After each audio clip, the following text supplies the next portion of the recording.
Buenas noches al público del Centro Cultural El Juglar y un saludo a nuestros amigos de Teleteatro Libre, una web TV militante de la cultura en la red, una célula provocadora de reflexiones.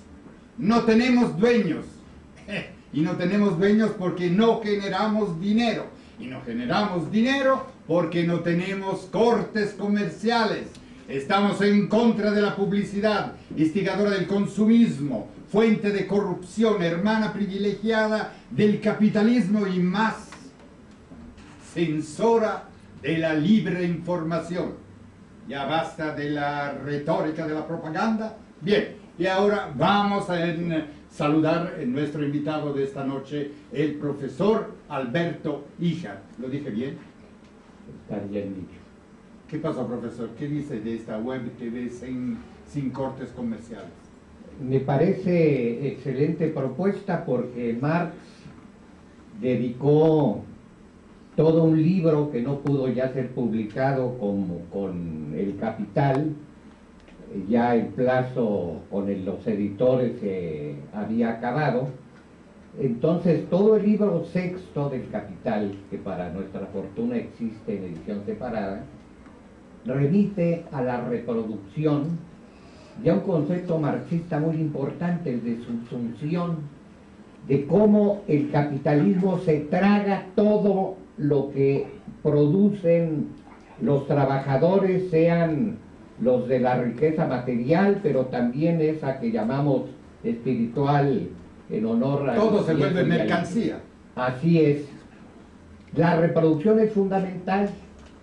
Romper entonces con el fundamento mercantil capitalista, tratar de suprimir el dinero, como le están haciendo los compañeros en la Huasteca, pues es un punto de partida muy importante contra el capitalismo. Profesor, veo que usted ya entró en el mero del tema. Aquí hemos hecho una pregunta, ¿valdrá la pena hablar de Marx? Me parece obvio y descontado que usted está de acuerdo que sí vale la pena. Perdón, ¿se necesita ser comunista para hablar de Marx? Ese es uno de los últimos provocadores de la Ibero, yo soy 132, uno de los últimos que se ha quedado, ¿no? Nosotros somos democráticos, lo invitamos. ¿Qué piensa? ¿Que se tiene que ser comunista para hablar de Marx? Toda la tradición revolucionaria en América es echada a andar por anarquistas que forman cooperativas de artesanos, editan los primeros periódicos para trabajadores más bien artesanales, son sastres, son campesinos, etcétera. Son los primeros que editan el manifiesto comunista. Ellos no eran comunistas, eran anarquistas. Y esto genera una tradición muy distinta a la de Europa. Allá hay una tradición teórica que permite hablar de la filosofía clásica alemana. Aquí no hay eso. De manera que no solo los comunistas se han ocupado de Marx, sino que ahora en las universidades reaccionarias, que son casi todas, pero hay unas peores que otras, en manos de consorcios transnacionales.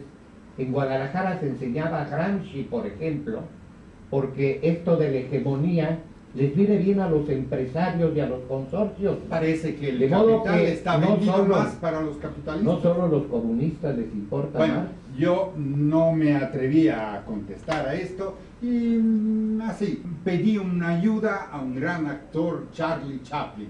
A ver si a la consola están listos con track 1. Dime, ¿qué estás leyendo? A Carlos Marx. No serás comunista, ¿verdad? Hay que ser comunista para leer a Carlos Marx. Rupert. Una respuesta razonable.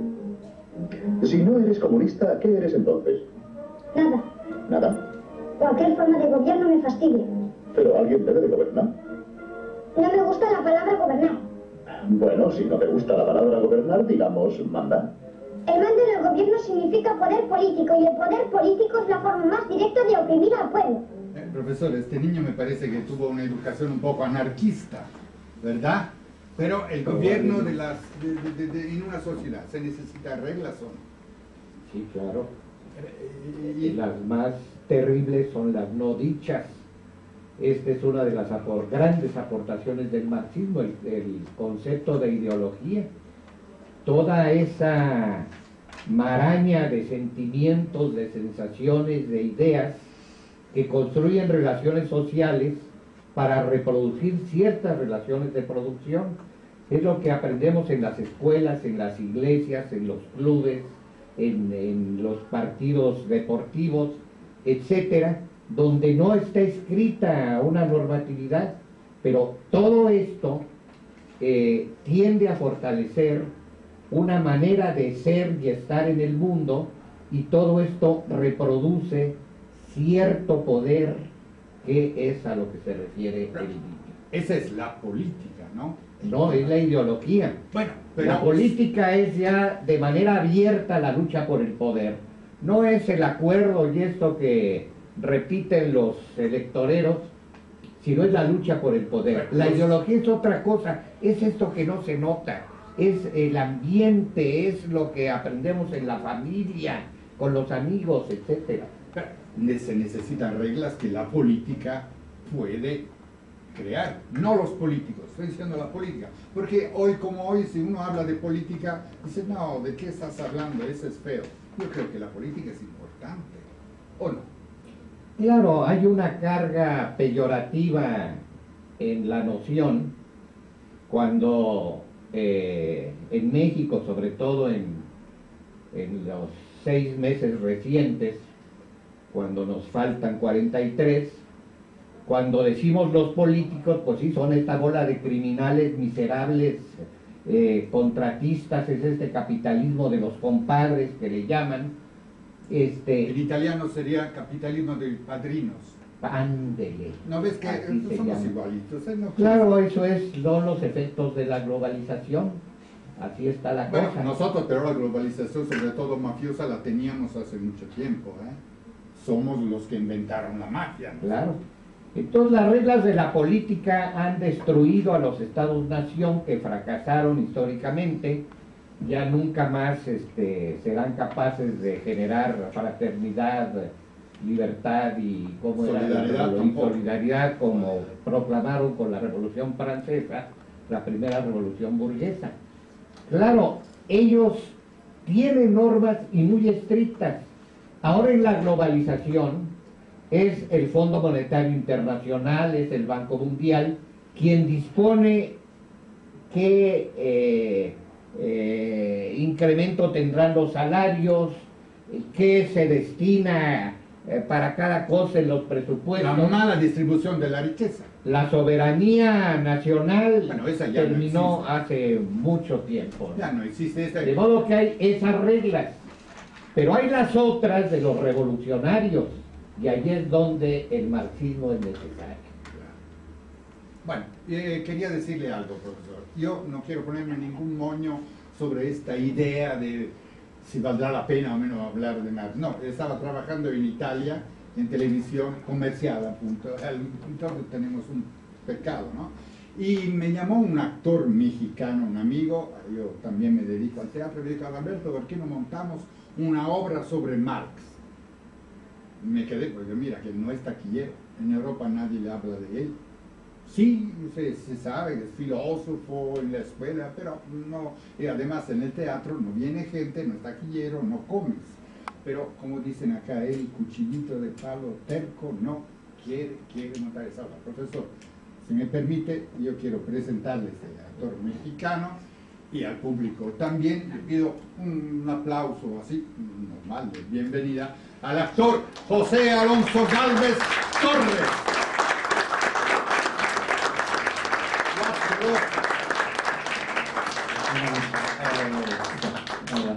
Tenemos la luz 4 y así le damos un poco al nostro, ¿verdad? Sí, eso es. Víctor, un poco. Eso es, porque un actor sin luz, ¿qué es? Pues No nada. existe, ¿verdad?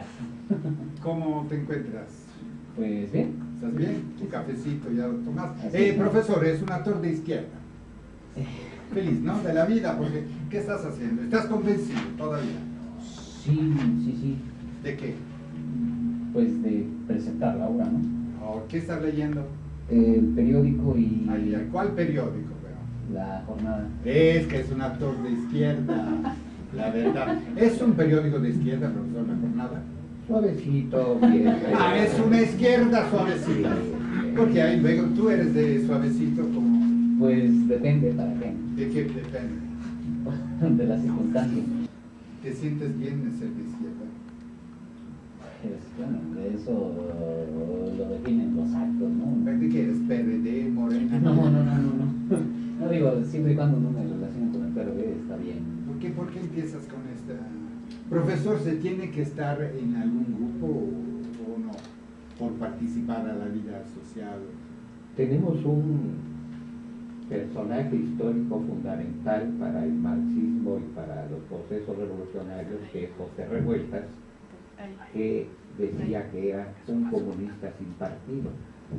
Esto es un sinsentido porque ya superado ese momento anarquista de asco a los partidos y ahí cabían todos, pues sí, Fuchi, el PRI es una porquería, el PRD y Morena es una tomadura de pelo, En etc. Italia no tenemos ese problema porque vamos hacia el partido único. Entonces no hay problema. Es el heredero de la grande izquierda italiana y ahora hace lo que se le da su regalada gana. Empezó a quitar todos los derechos del trabajador. Ahora sí, no, se tiene que estar más siempre filocapitalista, pero no se preocupe, profesor. Digo, Unidad a toda costa, ¿verdad? dijo la Internacional Comunista en 1934 y procuraron cumplirlo los partidos comunistas. Pero esas revolturas son un desastre y qué bueno que tú apuntes a esto. Pero, entonces cuando digamos vamos a ver, izquierda vamos. hablemos de otra cosa, ¿no? A ver, José, con todo el respeto, yo no Sí, quiero señor. quitarte ninguna ilusión, pero sí sabes que Max, digo, tú vives de tu trabajo como actor. Sí, señor. ¿Cómo vives? Pues así. ¿Asalariado o cómo? Más No, o menos. Más o menos. Sí. ¿Y de cuántos 100,000 pesos mensuales? No, bueno, entonces con Marx menos aún. Pues no. ¿Cómo le vas a hacer? Bueno. No es taquillero. No, pero digo, afortunadamente hay algo de público, ¿no? Bueno, lo que hay que cabe aquí, tranquilo. No vino ni para mí, ni para ti, ni para Marx, vino para el profesor Richard. ¿Ves? Y sabían que ya iba a venir. No, todavía no lo sabía. Está bien. Eh. Digo, sea quien sea por quien ustedes hayan venido, me da gusto que así sea. Supongo que ustedes no habrán hecho caso de esos idiotas que dicen que Marx ha muerto, ¿no? Bueno. Bueno, sí, está muerto y no lo está. Quiero decir, Marx como Marx está muerto, pero Marx como personaje que yo voy a interpretar no lo está. Profesor, como diría Pirandello, Marx en búsqueda de un actor para revivir el personaje. Interesante. Exactamente, entonces Marx está muerto y no lo está. ¿Está? No lo está. ¿Está? No lo está. Una probadita de dialéctica para ustedes. Provocador, ¿eh? Sí. ¿Quieren saber cómo llegué aquí? El Metrobús. La verdad es que no esperaba llegar aquí. Yo quería volver a Londres, que es donde vivía, en el barrio del Soho, pero hubo una confusión burocrática y me destinaron al Soho, sí, pero de Nueva York. Se equivocaron otra vez y me mandaron a... ¿Cómo se llama este barrio? Obregón, ¿no? Hola, Obregón. Bueno, ¿saben por qué regresé? Para reivindicar mi nombre. He estado leyendo sus periódicos. Todos proclaman que mis ideas están muertas. No me extraña, porque eso vienen diciendo desde hace más de 100 años. A ver, ¿qué estás entrando en el personaje ya directamente? Stanislavski, que... ¿Ustedes no se han preguntado por qué se necesita declararme muerto tantas veces? Ya entró, ¿eh? Pero ya. Está en el personaje. Basta, no aguanto más. Es por eso que pedí permiso para volver. Y sí, me dio permiso. ¿Quién te dio permiso? Pues ¿cómo quién? Si estoy muerto, ¿a quién le iba a pedir permiso? A él. Adiós. Y no se crean que fue tan fácil que me doliera, ¿eh? No, allá también hay que observar las reglas. La burocracia. Puedes leer, mirar hacia abajo, hacia este mundo, pero no viajar. Por supuesto protesté. Para variar. Sí, pero me apoyaron. Sócrates, la vida sin viajar no vale la pena vivir, se les dijo. Gandhi ayunó. La madre Jones amenazó con organizar una huelga. Mark Twain salió en mi defensa. Buda soltó un ¿Y los demás? ¿Qué hicieron los demás? Dios, ya muertos en estas circunstancias, ¿qué tenían que perder? Bueno, sí, tengo reputación de conflictivo.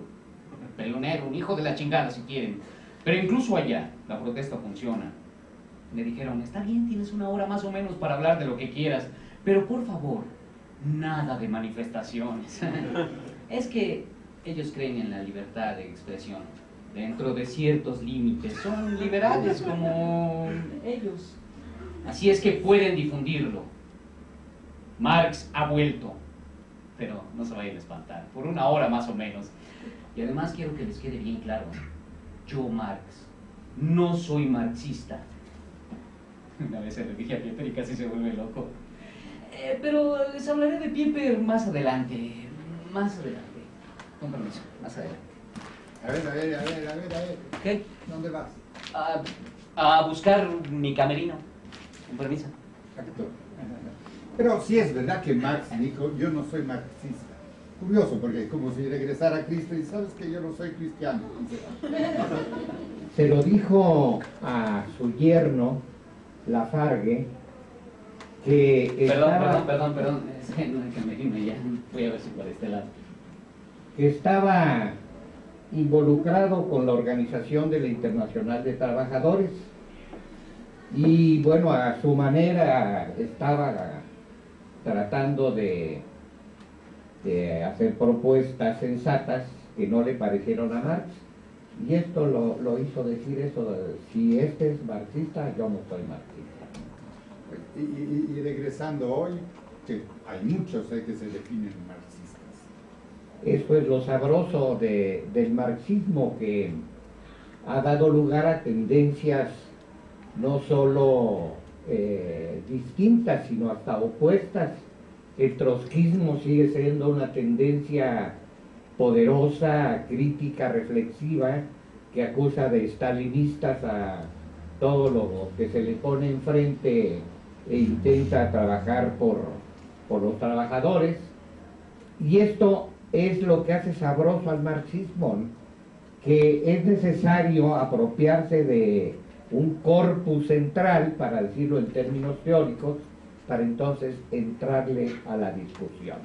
No es también el Althusser peligro. proclamó en los 70s leer El Capital, dejarse de manuales en aquel entonces de la Academia de Ciencias de la URSS, donde en 30 páginas se explicaba el materialismo y la dialéctica, como en el célebre manual de Stalin. Leer El Capital. Sí, pero no hay el peligro que en lugar de seguir el concepto marxista, ¿no sería mejor retomar la palabra de Marx? Porque al final de cuentas el marxismo ya se equivoca hasta decir comunismo, y como se derrumbó la Unión Soviética, parece que se cayó todo. Mientras que la palabra de Marx probablemente, como dijo él, no es el mismo del marxismo. Sí, pero Marx funcionó en el siglo XIX y recientemente hay una crítica fuerte contra su eurocentrismo. Trató a los que llamaban entonces países coloniales.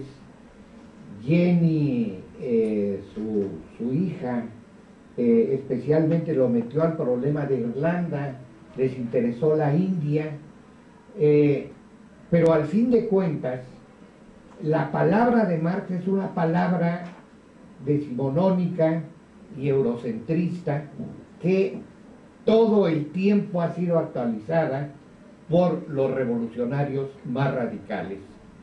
El más radical y el más revolucionario en este sentido, el Che, que tiene una obra crítica de la economía política que apenas está en circulación desde hace 4 años. No es solo entonces la necesidad de asumir la lucha de clases y ponerse del lado de los trabajadores.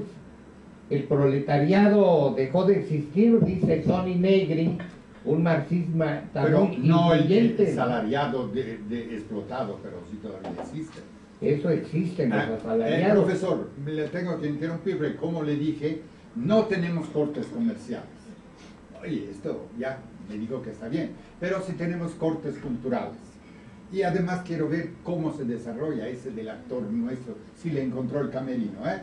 Corte, están listos y regresamos. Vivíamos en Londres, Jenny, las niñas y yo. Más 2 perros, 3 gatos y 2 pájaros. Sobrevivíamos en Londres. En un departamento de Dean Street, allá donde salen las aguas negras de la ciudad. Estábamos en Londres porque a mí me habían expulsado de mi país, de Renania, donde nací. Hacía cosas peligrosas, dirigí un periódico, la Gaceta Renana, no particularmente revolucionaria, pero supongo que lo más revolucionario que se puede hacer es decir la verdad. En Renania, para calentarse, los pobres recogían leña en las propiedades de los ricos, que es donde la había, y la policía los arrestaba. Por eso escribí un editorial protestando. Censuraron el periódico. Entonces escribí otro editorial, denunciando que en Alemania no había libertad de prensa, y sí, me dieron la razón. Cerraron el periódico. Ahí sí nos volvimos radicales. ¿No pasa así? Te empujan, te empujan, te empujan. El último número de la Gaceta Renana salió con un enorme encabezado, en letras rojas, rebelión. Eso sí les molestó a las autoridades y me ordenaron salir de Renania. Así que me fui a París. ¿A dónde más podría ir un exiliado? ¿En qué otro lugar del mundo puedes sentarte toda la noche en un café y contar mentiras sobre lo revolucionario que eras en tu país? Si alguno de ustedes tiene que exiliarse, a lo mejor es París, Jenny consiguió un minúsculo departamento en el barrio latino. Fueron unos meses maravillosos, nuestra luna de miel. Hasta que la policía alemana dio el chivatazo a la policía de París. Parece que su conciencia internacionalista se ha desarrollado mucho antes que la de los trabajadores. Así es que me expulsaron de París. Nos fuimos a Bélgica y me expulsaron otra vez. Al fin llegamos a Londres, a donde van a dar los refugiados políticos de todo el mundo. Los ingleses son admirables por su tolerancia e intolerables por cuanto presumen de serlo. Perdón.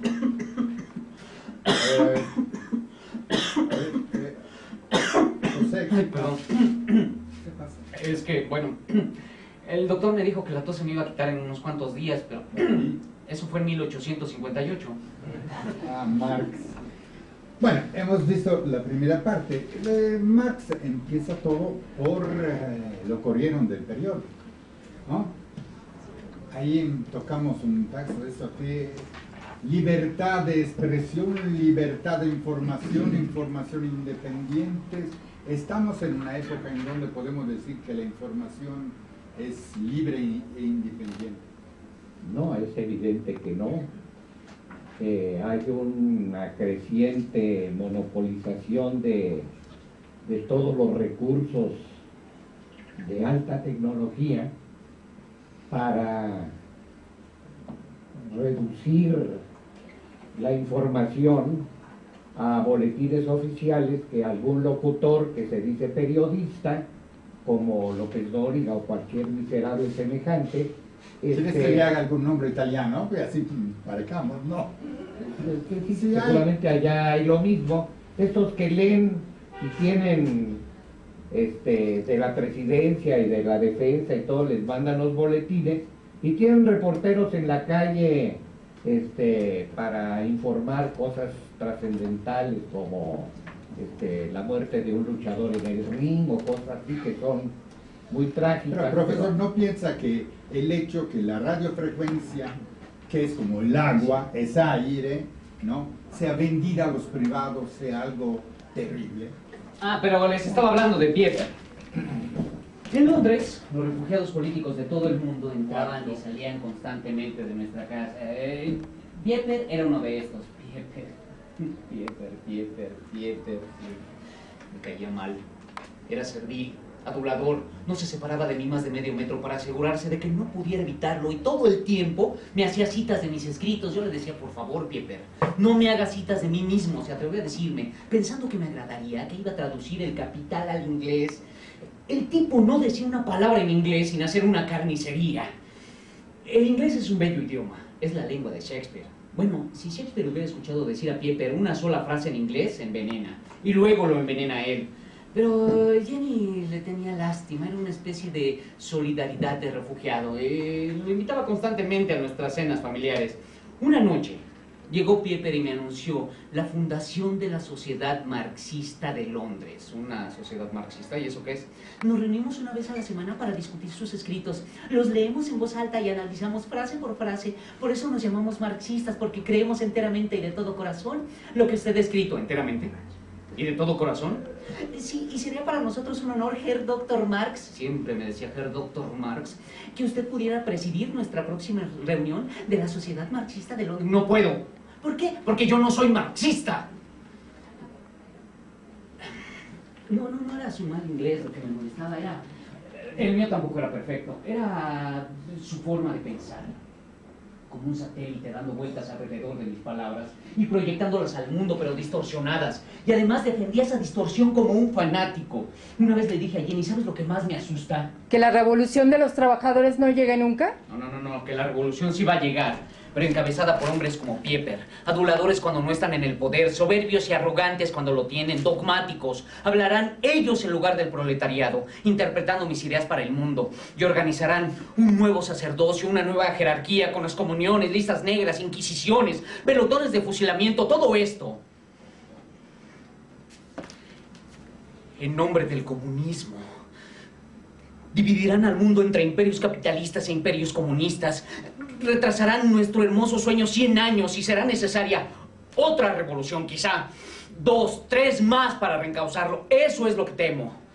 No iba a permitir que el imbécil de Pieper tradujera el Capital, mi Capital, a su inglés. Representaba 15 años de mi trabajo, 15 años, en las condiciones de vida del Soho. Profesor, ¿piensa que todavía existen Pieper, aduladores o habladores marxistas?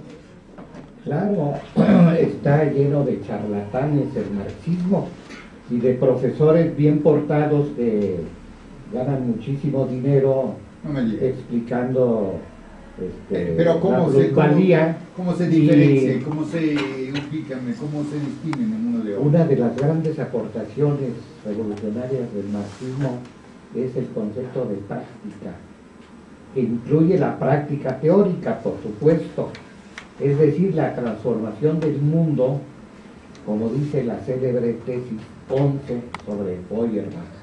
Lo que han hecho los filósofos, los profesores y demás, es interpretar al mundo de lo que se trata de transformar.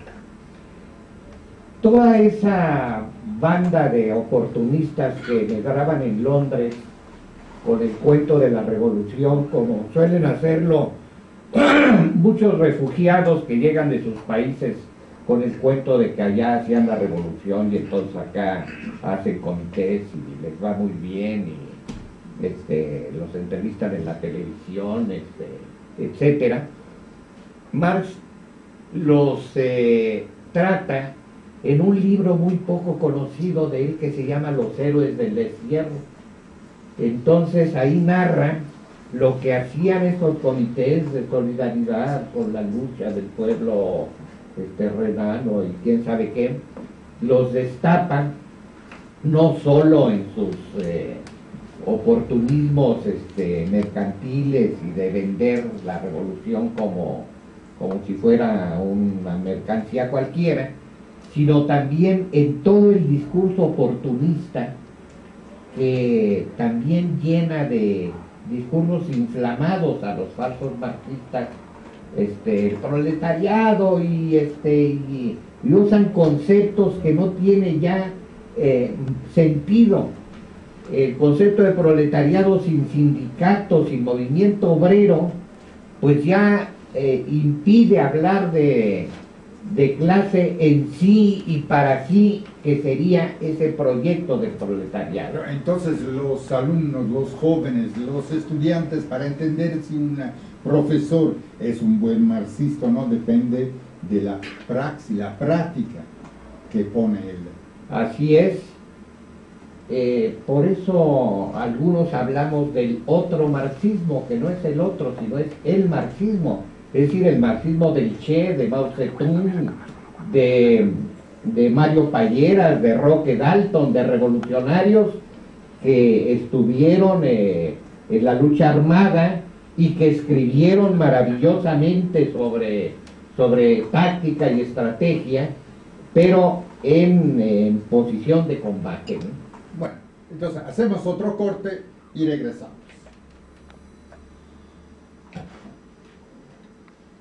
Junto al Museo Británico, caminaba entre los mendigos que vivían junto a las aguas negras. Ahí trabajaba, en el Museo Británico, en su magnífica biblioteca, leyendo hasta el anochecer. Leía. ¿Habrá algo más pesado que leer sobre economía política? Sí, escribir sobre economía política. Después me volví a mi casa atravesando las calles oscuras, escuchando a los vendedores pregonar sus mercancías y a los veteranos de la guerra de Crimea, unos ciegos, otros sin piernas, suplicar por un penique. ¿Se imaginan las calles de Londres en 1858? Jovencitas intentando vender panecillos por unos cuantos peniques, el organillero con su mono, las prostitutas, los magos, los tragafuegos, los violinistas, los de las gaitas escocesas, y siempre una pobre chica cantando una balada irlandesa.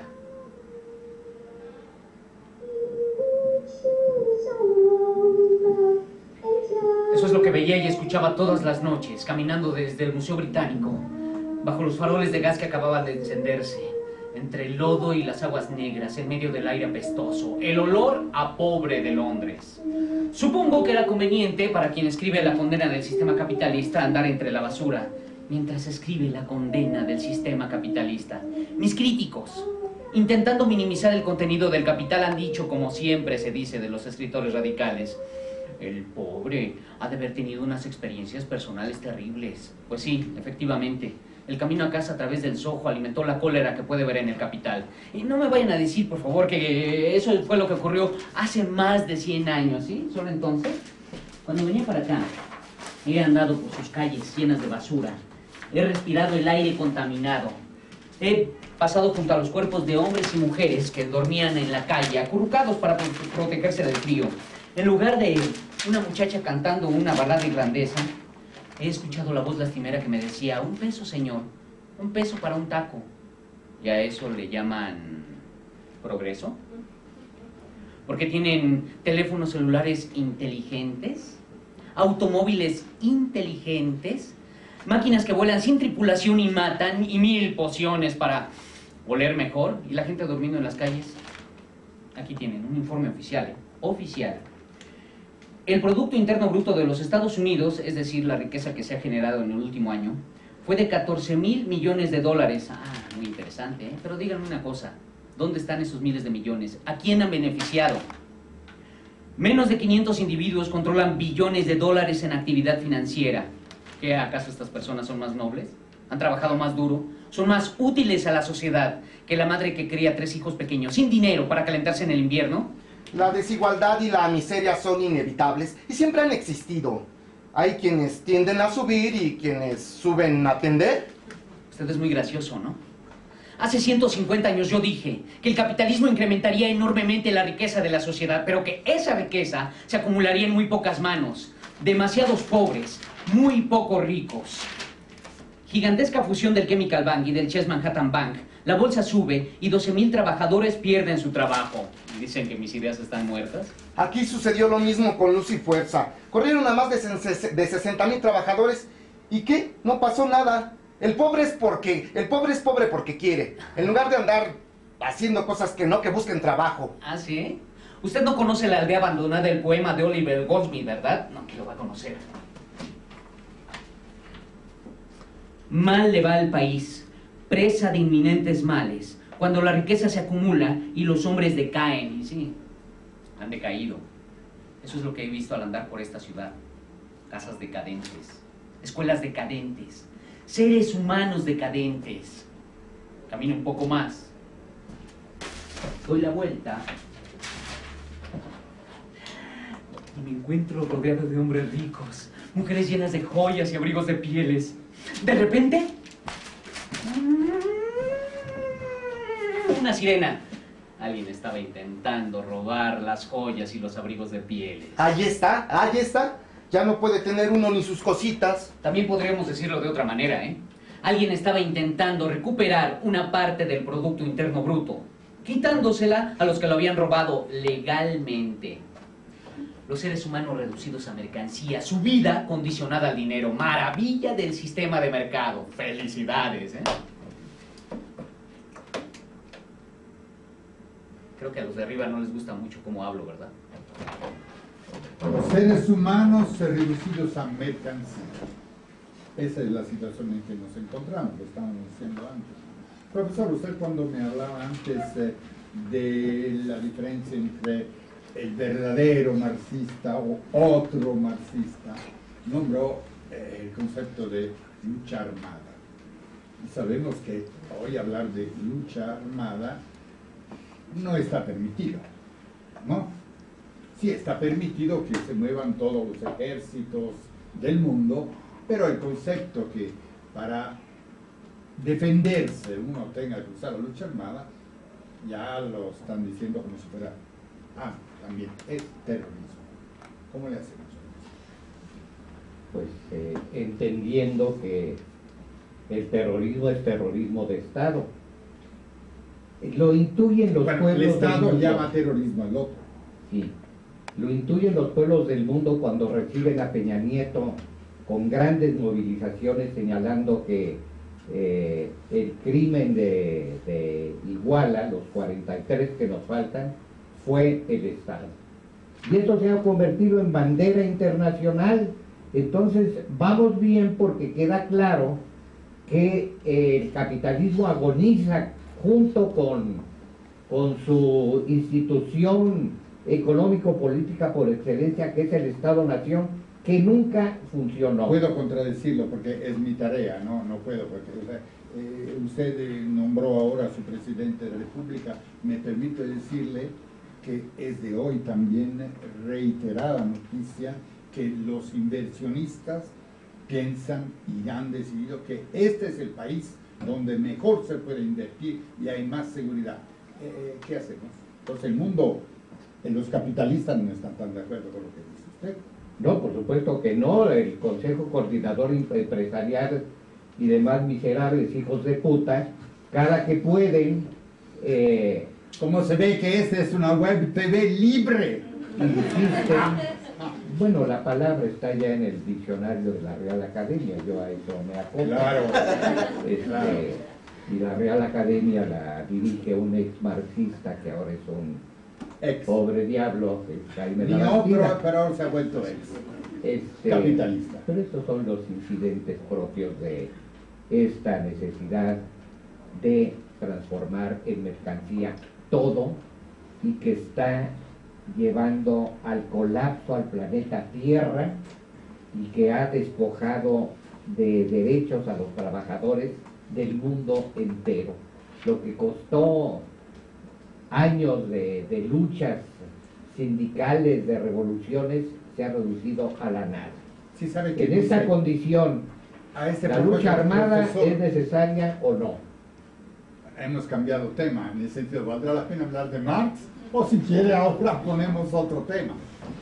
En este que me dijo usted ahora que el mundo capitalista, la globalización, ¿sabe que el dueño de la CNN, Turner, dijo que acá se tiene que disminuir la población? Somos demasiados. ¿Sabía esto? No sabía. El jefe de la CNN, el dueño más que el jefe, no, el que tiene el dinero. Sí. Y entonces hasta le hicieron una entrevista y le dijeron, oye, estas cosas no se pueden decir. Justo Hitler lo decía, ¿no? Y Rosario Robles también. ¿Quién es? De aquí de México. Es una... Usted me está jalando para que yo le haga nombres de italianos que dicen lo mismo de acá. Claro, okay. Seguramente allá también hay Rosarios Robles que fueron maoístas en su juventud. Aparte tenemos la hija de la nieta, ¿cómo dice? Sí, de Mussolini. Claro, que está en la política, es también ella, y es una mujer muy dada. No, pero esa bien, ¿no? No, bien en qué sentido, porque sí, bien de guapa, pero es otra cosa, ¿no? Bueno, dejemos a Rosario Robles, No ponemos en competición. secretaria de Desarrollo Social, que, bueno, dice que campaña contra el hambre porque reparten 100 despensas en los municipios más miserables. Ya no es solo el de Metlatónoc. Para que Metlatónoc no fuera ya el municipio más miserable, lo dividieron en dos. Entonces ahora ya no es el más miserable, sino es Metlatónoc y el municipio vecino. Lo único que me llamó la atención, yo leyendo el periódico de la señora Robles, que si no me equivoco, estaba en la izquierda, ¿verdad? ¿O no? Sí, el PRD la llevó a la jefatura de gobierno del Distrito Federal y fue muy famosa porque bajaba a hablar con la gente y todo el mundo la quería, y se enredó con un aventurero capitalista muy listo, Carlos Ahumada, que quería tomar el poder por la vía de la corrupción y casi lo logra. A ver, sí, es fácil esto. Ahora está en Argentina, seguramente. Está dando ahí una ayuda. Sí, también contra Argentina. Hacemos un corte porque aquí me están reclamando los técnicos. Corte y regresamos. En ese pequeño departamento del Soho, Jenny nos cocía papas y nos hacía sopa de cebolla. Y siempre teníamos pan recién hecho de nuestro amigo el panadero que vivía calle abajo. Nos sentábamos a la mesa, comíamos, platicábamos de los acontecimientos del día, la última guerra, la lucha de los irlandeses en contra de Inglaterra, la estupidez de los gobernantes, la prensa cobarde. Supongo que las cosas son diferentes ahora. Ay, no sé, ahora hablamos de que no alinean al Chicharito, se murió el Chapulín, de la Casa Blanca. Después de cenar limpiábamos la mesa y yo me ponía a trabajar con mis cigarros a la mano y un vaso de cerveza. Sí, trabajaba hasta las 3 o 4 de la madrugada con los informes parlamentarios a un lado, mis libros apilados al otro, y Jenny sentada al otro lado de la mesa, transcribiendo. Mi letra era imposible, así es que ella tenía que reescribir cada una de mis palabras. ¿Imaginen ustedes un acto más heroico? Bueno, de vez en cuando había una crisis, no una crisis mundial, pero sí, un día un libro había desaparecido. Un día eché de menos mi Ricardo. Jenny, ¿dónde está mi Ricardo? ¿Te refieres a los principios políticos de economía de David Ricardo? Creí que ya no lo necesitabas y lo llevé al monte. ¡Mi Ricardo! ¡Mi Ricardo al monte de Piedad! Tranquilo, ¿no llevamos la semana pasada al monte el anillo que me regaló mi madre? Bueno, así estaban las cosas, lo empeñábamos todo, sobre todo los regalos de la familia de Jenny.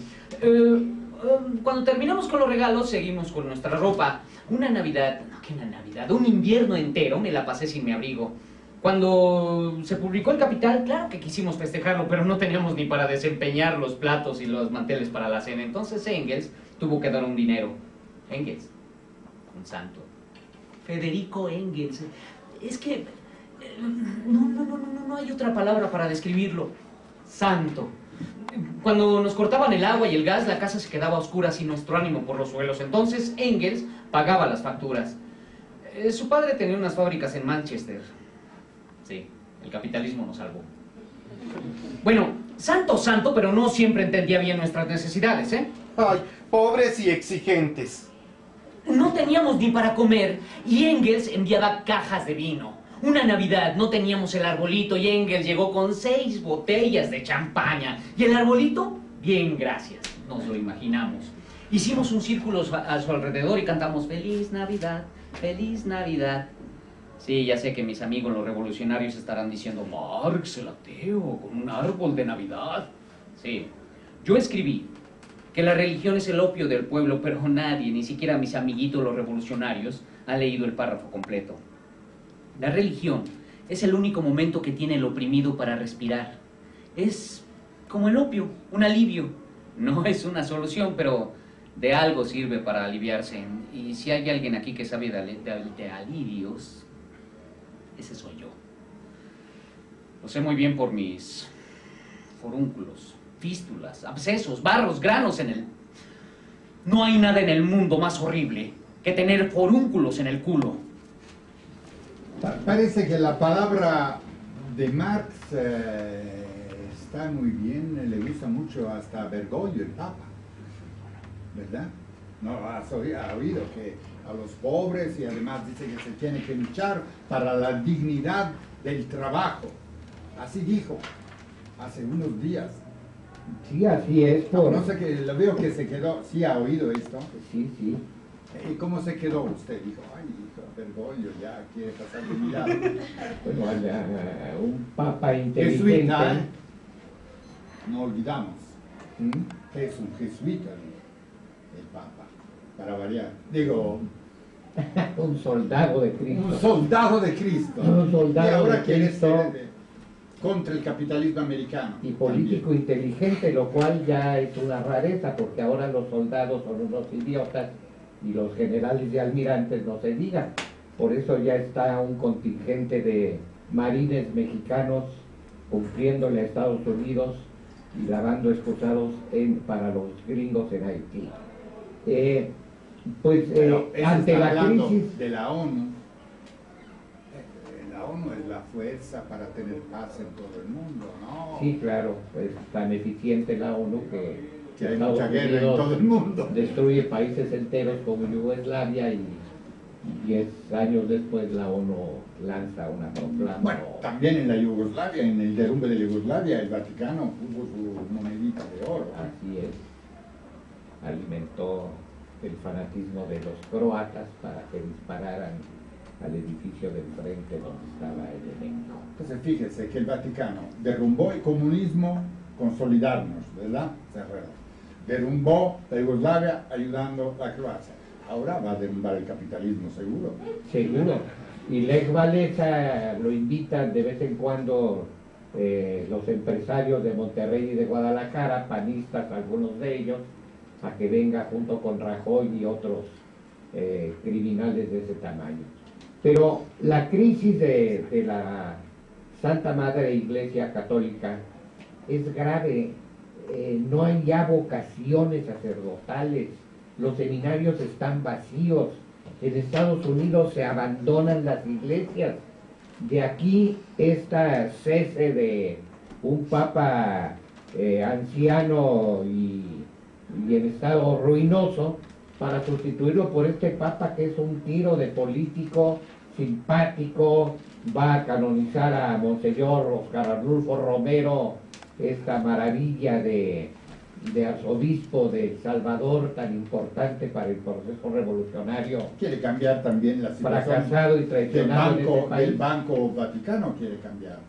Entonces, claro, nada mejor que en ese caso usar un lenguaje demagógico que habla de los trabajadores, aunque de todas maneras Diosito Santo sigue estando en los cielos. Bueno, y Marx, el actor, aquí es. Vamos a ver qué pasa. Corte, regresamos. Jenny, no sé cómo le hizo. Empacó todo lo que teníamos y se trajo a nuestras dos hijas, Jenny y Laura, a Londres. Después parió 3 veces en ese miserable y frío departamento de Dean Street. Hizo hasta lo imposible para que los hijos no sufrieran por el frío. Los vio morir, uno tras otro. Guido todavía no había empezado a andar, Francesca tenía 1 año y tuve que pedir prestadas 3 libras para su ataúd. Mosh vivió apenas 8 años. La noche en que murió todos dormimos alrededor de su cuerpo en el piso hasta el amanecer. Cuando nació Leonor,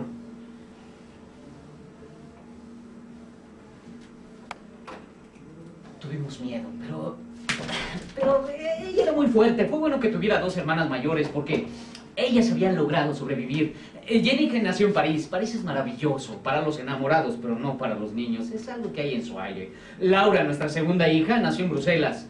Nadie debería de nacer en Bruselas. No teníamos dinero. Nada de dinero. Y todos los domingos nos íbamos a comer al campo. 1:30 caminando. Jenny, las niñas, yo, Lengen, hacía una ternera al horno, pero luego les hablaré de ella. Nada de dinero. Llevábamos té, pan, queso, cerveza. Eleonora era la más chiquita, pero ya bebía cerveza. Y nada de dinero. Pero a mis hijas no podían faltarles sus vacaciones. Una vez me gasté el dinero de la renta para mandarlas a la costa atlántica francesa. En otra ocasión, con el dinero de la comida, les compré un piano, fuerte, porque a las niñas les gustaba la música. Se supone que un padre no debería de tener consentidos entre sus hijos, pero es que Eleonor... Yo solía decirle a Jenny, Eleonor es una niña rara, ¿eh? ¿Y qué esperabas? ¿Que las hijas de Marx sean normales? Eleonor era la más chiquita, pero era la más brillante. ¿Se imaginan una revolucionaria de 8 años? Es la edad que ella tenía en 1863. Polonia se había rebelado en contra de la dominación rusa. Entonces Tusi, así le decíamos a Eleonor, Tusi, escribió una carta a Engels hablándole de esos valientes camaradas polacos, como ella les llamaba. Al año siguiente escribió una carta a los Estados Unidos, a la atención del presidente Lincoln, dándole consejos de cómo ganar la guerra a los confederados. También fumaba y bebía vino. Todavía era una niña, vestía sus muñecas mientras se tomaba un vaso de vino. A los 10 años ya jugaba ajedrez conmigo, y no era fácil ganarle. A los 15 se enfureció de repente contra la ley que ordenaba descansar en el Día del Señor. No se permitía ninguna actividad en domingo. Entonces Tusi trajo a músicos de todas partes que interpretaban a Händel, Mozart, Beethoven. 2000 personas llenaban el Salón San Martín. Era ilegal, pero nadie fue arrestado. Así es que, ¿aprendieron? Si tienen que violar la ley, háganlo junto a 2000 personas. Y por favor, a Mozart. El brillo de sus mejillas apagaría las estrellas, lo mismo que la luz del día apaga las antorchas. Yo leía a Shakespeare, Esquilo, Dante en voz alta, y a Tusi le encantaba. Se aprendió de memoria Romeo y Julieta. Me insistía que le leyera una y otra vez las palabras de Romeo, de cuando ve a Julieta por primera vez. Sus ojos celestiales brillan tanto en la noche que los pájaros comenzarán a cantar pensando que es de día. No era fácil vivir con Tusi. ¿Saben lo molesto que es tener una niña que encuentra defectos en tus pensamientos? Discutía conmigo sobre mis escritos, por ejemplo. Mi ensayo sobre la cuestión judía no es fácil de entenderlo, lo admito. Bueno, pues Eleonor lo leyó e inmediatamente me desafió. ¿Por qué escogiste a los judíos como representantes del capitalismo? No son los únicos envenenados por el comercio y la codicia. No es que los haya escogido, intenté explicarle. Simplemente los tomé como un ejemplo. Su respuesta: se puso una estrella judía en el pecho y me anunció: yo también soy judía. ¿Qué podía decirle? Me encogí de hombros. Ese gesto es muy judío. Ay, de veras que llegaba a ser realmente insoportable. Por ejemplo, sabía que mi padre se había convertido al cristianismo. No era muy cómodo ser judía en Alemania. Si es que ha habido algún lugar en el mundo cómodo para ser judío. Bueno, pues esto, a mí me había bautizado a los 8 años y esto a Tusi le intrigaba. Una vez me dice, Moro, a mí me decían Moro por mi piel un poco más oscura. Moro, ¿sí? Sé que estás bautizado, ¿sí? Pero antes fuiste circuncidado, ¿no? ¡Ay, nada le daba pena! Una vez junto a su estrella judía se puso un crucifijo, no por el cristianismo, sino en nombre de los rebeldes irlandeses que luchaban en contra de Inglaterra. Conoció la lucha de los irlandeses por Lizzie Burns. Lizzie, la mujer de Engels. Lizzie era una obrera, apenas sabía leer. Engels, el santo, hablaba 9 idiomas. ¿Piensan ustedes que tenían dificultad para entenderse? No. Simplemente se querían. Lizzie era activista del movimiento irlandés y a Tusi le encantaba ir a visitarla. Las dos se sentaban en el suelo, tomaban vino y cantaban canciones irlandesas hasta quedarse dormidas. Hubo una noche terrible. La noche en que el gobierno inglés colgó a 2 jóvenes irlandeses justo ahí en el Soho, en medio de una multitud de borrachos exaltados. Esos ingleses tan educados con su té a las 5 y sus ahorcamientos públicos. Sí, ya sé que ahora no cuelgan a la gente, se limitan a inyectarles veneno en las venas, suministrarles gas letal, quemarlos con electricidad. Sí, es más civilizado. Colgaron a esos jóvenes irlandeses por desear la libertad de su tierra. Eleonor no dejaba de llorar. Yo le dije, Tusi, no puedes involucrarte tan profundamente en los horrores del mundo. Solo tienes 15 años. ¡Esa es la cuestión, Moro! No tengo 12 ni 13, tengo 15 años.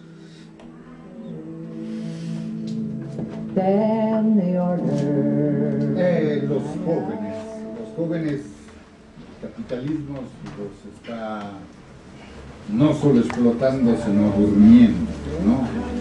Regalándole mercancías superfluas, que no sirve a nada, para que no piense. La cultura está a un lado. Si hay que hacer austerity, quitamos dinero a la cultura y vamos a los tecnológicos. La escuela, quitamos filosofía e historia del arte para aumentar la tecnología. Los futuros empleados del capitalismo. ¿Cómo le hacen? Pero la UNESCO proclama Roma ejemplo mundial de, es la hermana de la ONU, de restauración y conservación. Claro, para que ocurra lo que aquí con haber descedido el centro histórico y para que destruyeran las fachadas y el ambiente para la película de James Bond. Y dice la idiota de la secretaria de Turismo que eso beneficiará a México. O sea, a México, ¿a quién? ¿A mí? Pues no, a ustedes yo creo que... Perdón, el centro histórico esto pasó. ¿No es de Slim, el centro histórico? Slim Center le decimos con pues no, digo, entonces entre capitalistas ya se le maneja. Así es. Pero aquí la crisis de muerte del capitalismo funciona a favor de su liquidación. A mí lo que me da los miedo jóvenes es que los están... jóvenes no tengan la posibilidad de una chispa. Sí, hablando de los jóvenes. ¿Qué pasa? Mi hija era una niña y se enamoraba de cualquier joven bello, impetuoso que viniera a visitarnos. Podría ser una lista, ¿eh? El honor tanto fue inteligente política cuanto bobita en asuntos de amor. Estaba loca por el héroe de la comuna. Estaba enamorada. No, loca. Por el héroe de la comuna de París, el tal Dizagaray, que tenía 33. Y la niña tenía 16. Casi 20 años de diferencia. Era una niña. Bueno, por lo menos este cuate era francés, porque luego estaba el galán de su hermana Jenigen. Era inglés. ¿Alguien ha probado la comida inglesa? No digo más. Y luego estaba Lafargue, el novio de Laura. Sus demostraciones públicas de ardor eran absurdas.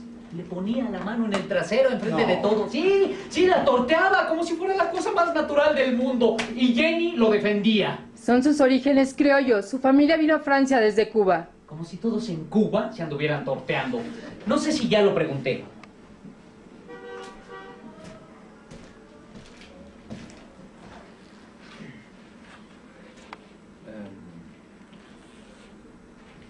¿Alguien aquí ha tenido alguna vez forúnculos en todo el cuerpo? Es una enfermedad horrible. A mí me han atormentado durante toda mi vida. Algunos imbéciles han intentado analizarme por esta enfermedad. Marx está enfadado con el sistema capitalista porque tiene forúnculos, imbéciles. ¿Y los revolucionarios que no tienen forúnculos qué? Ah, pero siempre le han de encontrar algo, ¿eh? A uno que le pegaba a su padre, a aquel otro que su madre lo amamantó hasta los 10 años. Además allá nunca le enseñaron a usar la vacinica o jamás le cambiaron el pañal. ¿Y a usted cómo le va? ¿Sí? ¿Usted es normal? Como si tuviéramos que ser anormales para rebelarnos en contra de la explotación. Le encuentran cualquier explicación, excepto la más obvia. El capitalismo, por su propia naturaleza, por estar en contra del espíritu humano, alimenta la rebelión. Y ahora no me vayan a salir, por favor, que comparado con mis tiempos, el capitalismo se ha vuelto más humano. ¿Sí? ¿De verdad se lo creen? Estaba leyendo por aquí... Bueno, en Carolina del Norte, los dueños de una fábrica, sus trabajadoras, las tenían encerradas en sus criaderos de pollos para explotarlas más. Hubo un incendio y murieron 25 mujeres atrapadas. Eso no pasa aquí, ¿verdad?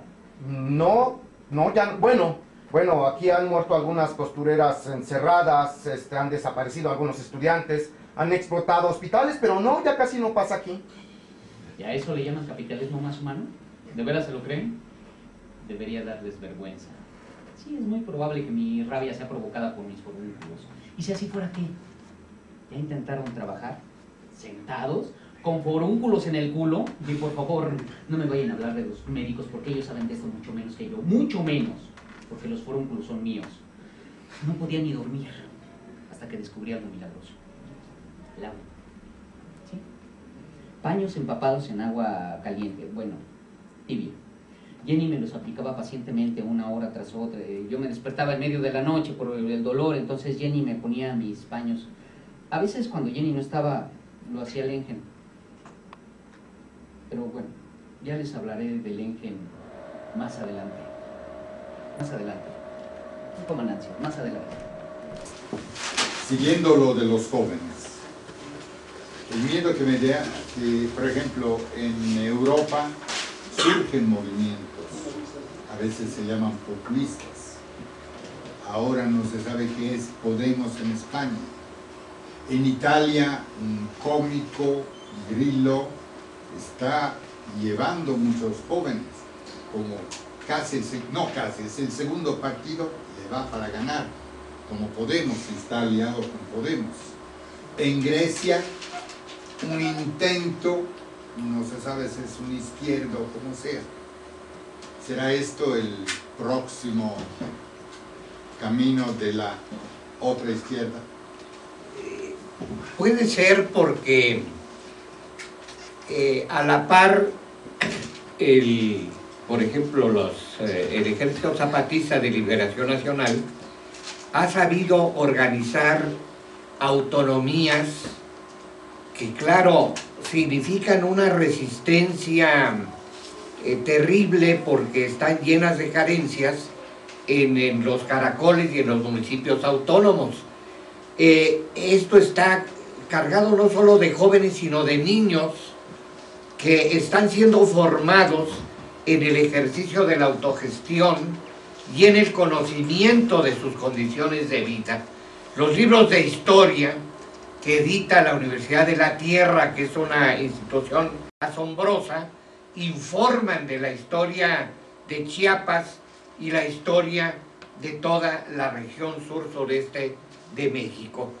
Esto, con lo de Ayotzinapa, con lo que ocurre en la Huasteca, con lo que está ocurriendo en todo el país y despierta el interés del mundo, creo que permite albergar la esperanza de que esos jóvenes ya no están dispuestos a seguir los procesos electorales.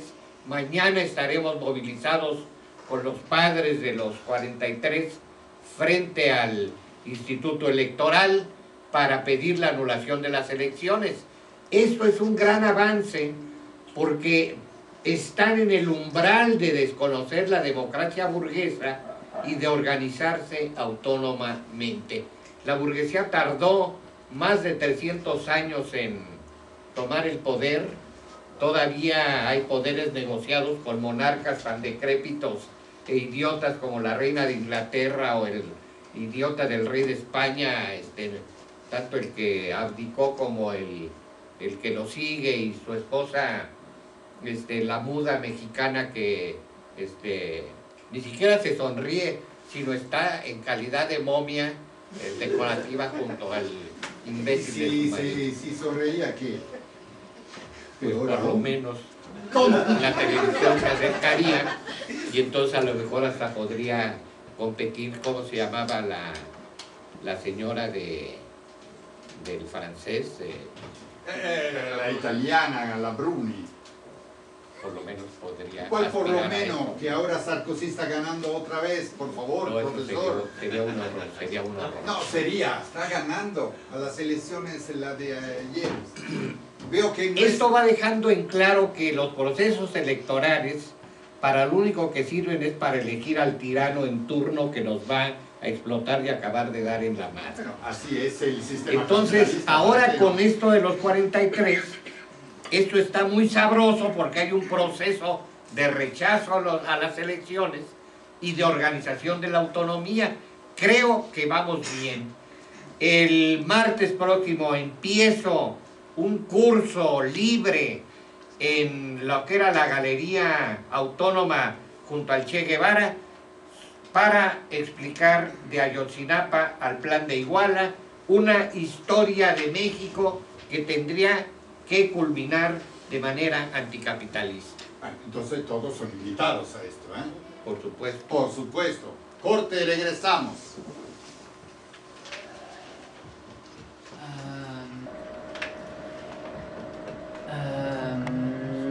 ¿Qué le estaba diciendo? haciendo... De Lengen. Ah, sí, Lengen. Vivíamos en el barrio del Soho, en absoluta pobreza, y a la madre de Jenny, mi suegra, ¿qué se le ocurre? Enviarnos una criada para que cuidara a las niñas. Esa criada era Lengen.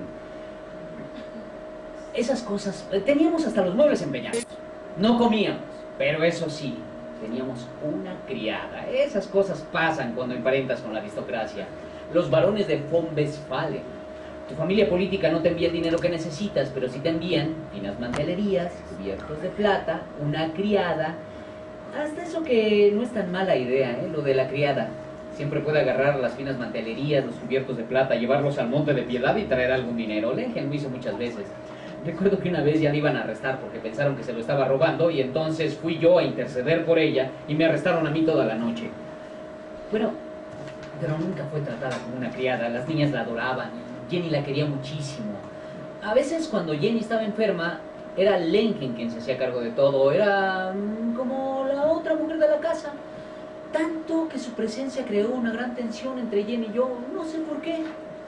Jenny decía... recuerdo que una vez Jenny me salió con que... Esta mañana te he visto mirando a Lengen. ¿Mirando qué? ¿Qué quieres decir? En la forma en que un hombre mira a una mujer. Eso quiero decir. ¡Ya no empieces con eso! Era una de estas conversaciones que no puede ir a ningún lado. Jenny no toleraba ni siquiera que me quejara por el lodo de la calle. Imagínate cómo me siento yo cuando leo El Capital y no me quejo. Así me decía. Era mi crítica más severa, despiadada. ¿Honesta? ¿Hay algo más ofensivo que una crítica honesta? El Capital le inquietaba, en realidad. Me preocupa que desde el principio aburras a la gente con tu discusión sobre la mercancía, valor de uso, valor de cambio.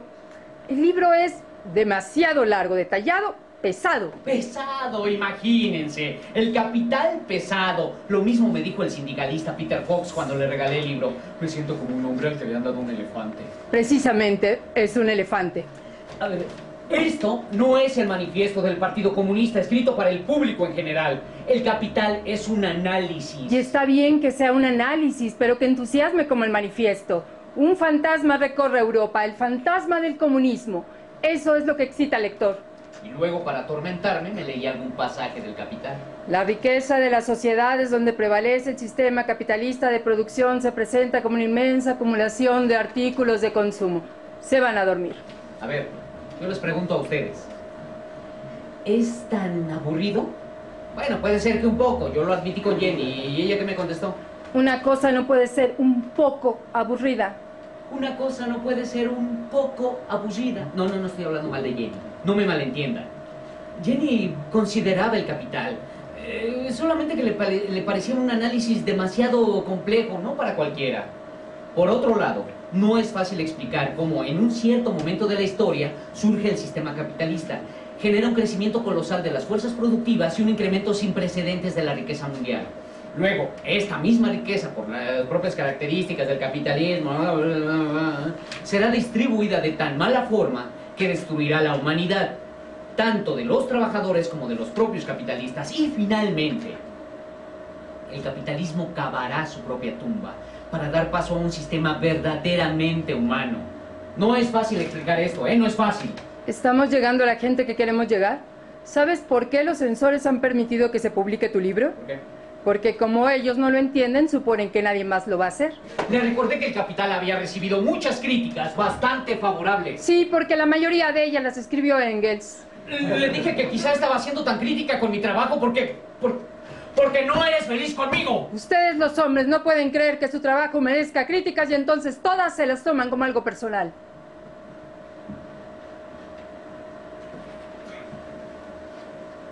Jenny estaba pasando por un mal momento. Supongo que yo era el responsable, pero no sabía cómo aliviar su angustia. Entiéndanme, pónganse en mi lugar. Cuando Jenny y yo nos enamoramos, yo tenía 17 años y ella 21. Era maravillosa, con su cabello negro, sus ojos verdes y su familia. Por alguna razón les gusté. Eran aristócratas, los varones de von Westphalen. A los aristócratas les encantan los intelectuales. Recuerdo que el padre de Jenny y yo teníamos largas discusiones sobre filosofía griega. Yo había hecho mi tesis doctoral sobre la diferencia de la filosofía de la naturaleza en Demócrito y Epicuro. Fue ahí cuando empecé a darme cuenta de que hasta ese momento los filósofos únicamente habían interpretado el mundo.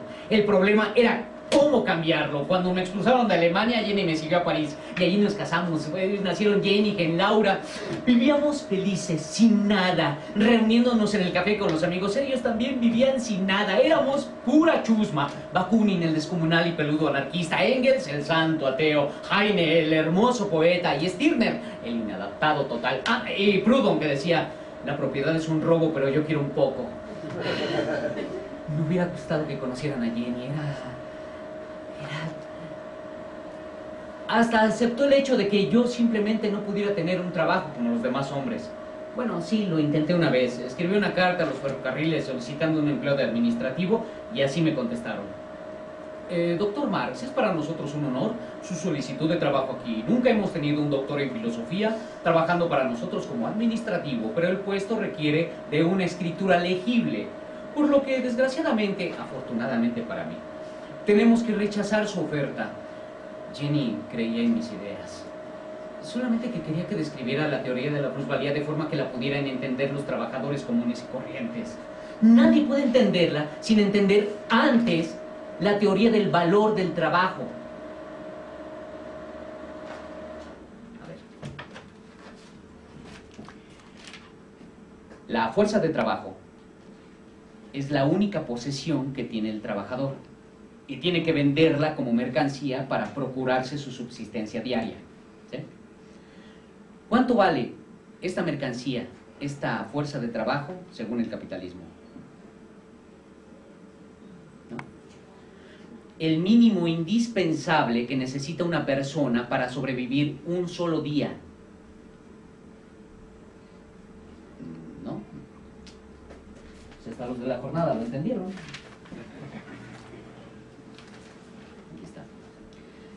En México, con 10 minutos de trabajo de un obrero, 10 minutos, 10, se gana su salario. El resto de horas laboradas es la ganancia de la empresa y del gobierno patrón. Este es el principio de la plusvalía. Dilo más directo. Tu patrón te da un salario muy bajo, apenas para que tú puedas trabajar, sobrevivir y seguir trabajando. Pero con tu trabajo, él gana mucho más de lo que te paga. Entonces él se hace cada vez más y más rico, mientras que tú permaneces pobre.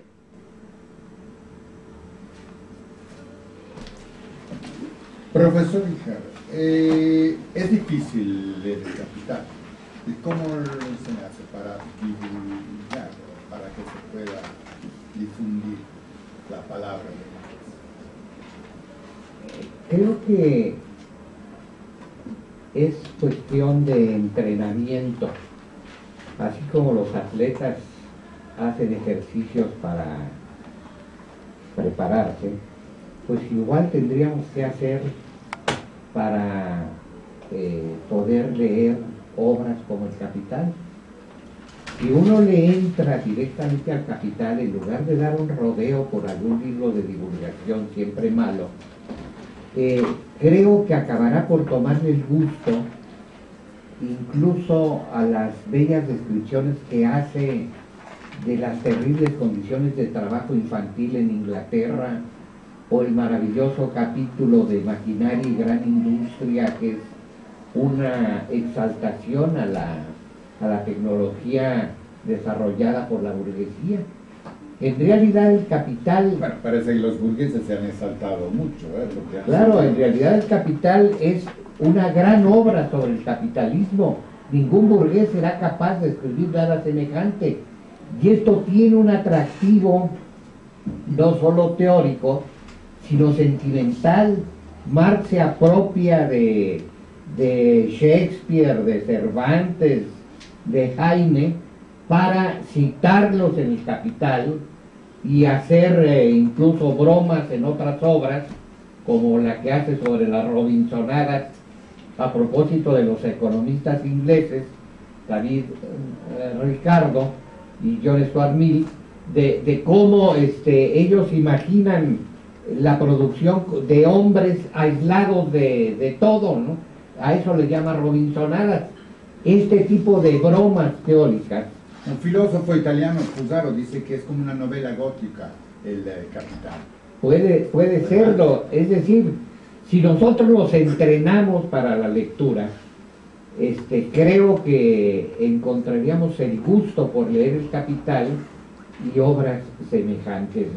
Esto es propio de la formación, de la liberación de las fuerzas productivas, que es lo que queremos los comunistas. Pero hasta hoy son pocos los que entendieron, Así muchos es. los que sufren. Bueno, está bien, puedo aceptar que solamente 100 personas han entendido mi teoría de la plusvalía. Sin embargo, es correcta. La semana pasada estaba leyendo los informes del Departamento de Trabajo de los Estados Unidos. Los trabajadores están produciendo cada vez más y su salario es cada vez más bajo. ¿Cuál es el resultado? Justo lo que yo dije hace 150 años. El 1% de la gente más rica de Estados Unidos posee el 40% de la riqueza de ese país. Y esa nación no solamente ha robado a su propia gente, no, ha chupado la riqueza del resto del mundo. Este es el gran modelo del capitalismo mundial. Y me piden que simplifique algo que es tan complejo. Como Jenny, que me acusaba de ser demasiado académico y muy poco revolucionario.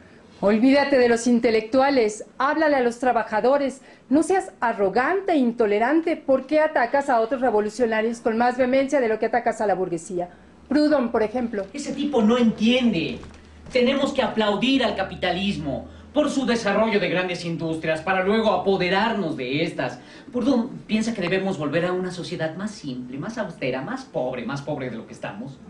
Por eso escribió su librito La filosofía de la miseria, al que yo le contesté con mi libro La miseria de tu filosofía. Sentí que era, no sé, valiente, chispeante, burbujeante. Yo lo encuentro profundamente insultante.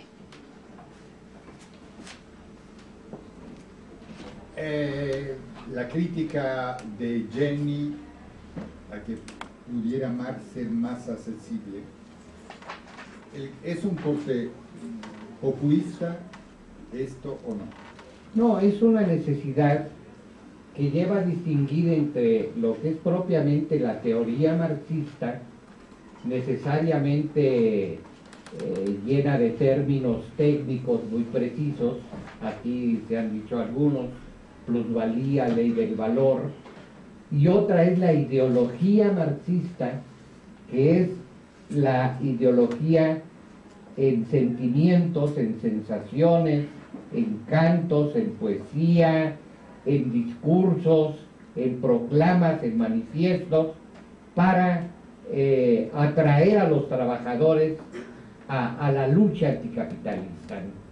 Creo que Marx supo manejar las dos cosas, es decir, él y Engels trabajando teóricamente de manera muy estricta y rigurosa, y a la par participando en las asambleas de la Internacional Comunista, y ahí era donde le ganaba el pleito a figuras tan importantes como Proudhon o Kropotkin o ¿Se Bakunin. puede decir en alguna forma que es un artista, Marx?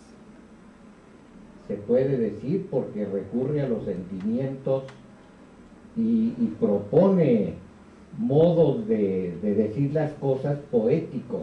De ahí las citas de Shakespeare y de Cervantes y de Heine y de todo eso. Enamora del teatro, por eso nosotros estamos contaminando los dos lenguajes, ¿no? Corte y regresamos. Jenny Marx. Madame Jenny Marx, baronesa de von Westphalen. Era una persona mucho mejor que yo.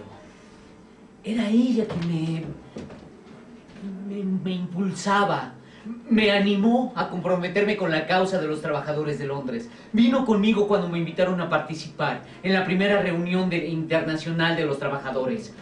Era el otoño de 1864.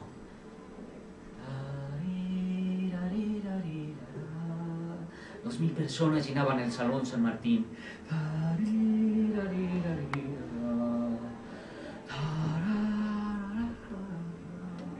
Los trabajadores de todos los países deben unirse en contra de las políticas exteriores criminales que malgastan en guerras la sangre y la riqueza de nuestros pueblos. Debemos combatir más allá de las fronteras nacionales para reivindicar las leyes sencillas de la moral y de la justicia en los asuntos internacionales. Los trabajadores de todos los países, ¡únanse!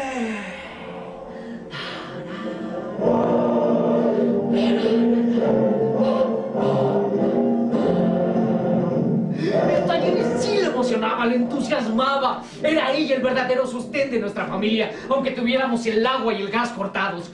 Nunca se cansaba de reivindicar la emancipación de la mujer. Decía que la vitalidad de la mujer estaba siendo socavada al tener que quedarse en el hogar, surciendo calcetines y cocinando. Por eso se negaba a permanecer en casa. Me acusaba de estar en teoría por la emancipación femenina y de ignorar en la práctica los problemas de la mujer. Tú y Engels escriben sobre la igualdad de los sexos, pero no la practican. Mejor de esto no hablamos, ¿no? Ella apoyaba con todas sus fuerzas la lucha de los irlandeses en contra de Inglaterra. La reina Victoria había dicho: esos irlandeses son gente realmente abominable, son diferentes a cualquier otra nación civilizada. Entonces Jenny escribió una carta a todos los periódicos de Londres. Inglaterra ahorca a los rebeldes irlandeses que solo quieren la libertad. ¿Es acaso Inglaterra una nación civilizada? Yo estaba profundamente enamorado de Jenny. Sí, ¿cómo le hago para que me entiendan? Es que, a pesar de que atravesamos momentos difíciles, nos seguíamos amando. Solamente que en algún momento las cosas cambiaron. No sé por qué. Jenny decía que porque ya no era la chica hermosa que yo había conocido. Eso me hacía enojar. Y encima decía que era a causa del Engen. Eso me hacía enojar más todavía. ¿Lo ves? Te enojas porque es verdad. Eso me ponía furioso. Dicen que porque la Unión Soviética ha desaparecido, el comunismo ha muerto.